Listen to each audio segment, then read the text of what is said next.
Iran के सामने फौजी वर्दी, अमेरिका के सामने सूट बूट, पाकिस्तान के field marshal general Asim Munir साहब, ये ड्रेस डिप्लोमेसी क्यों? ईरान अमेरिका के डेलीगेशन पाकिस्तान में पीस टॉक के लिए मौजूद है। आज यानी 11 अप्रैल को दुनिया की नजर इस्लामाबाद पर टिकी हुई है। लेकिन अभी लाइमलाइट में अगर कोई है तो वो है पाकिस्तान के field marshal general Asim Munir, वो भी अपने पहनावे को लेकर।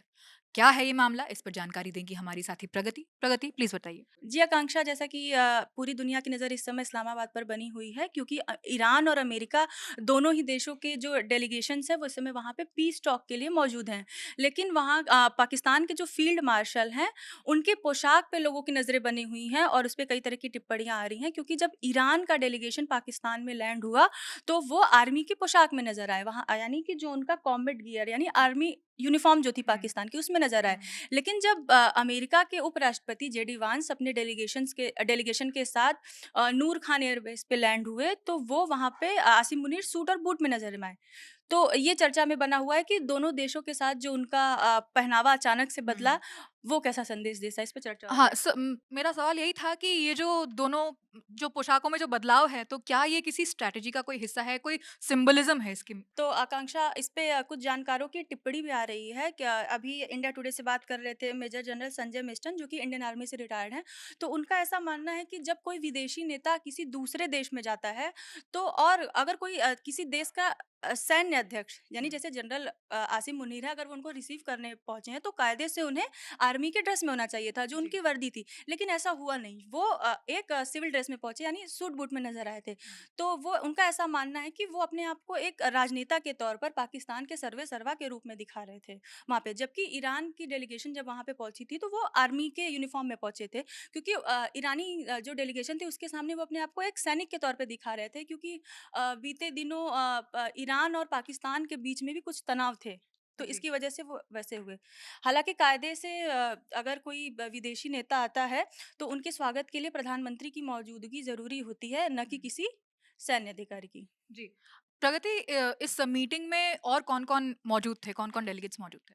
आकांक्षा अगर हम ईरान के डेलीगेशन की बात करें, तो ईरान की ओर से उनके विदेश मंत्री अब्बास अरागची और ईरानी संसद के स्पीकर मोहम्मद बाकिर कालिबाफ और उनके साथ 71 लोग और पहुंचे थे इस पीस टॉक में। और उन्होंने अपने डेलीगेशन का नाम मिनाब 168 रखा है।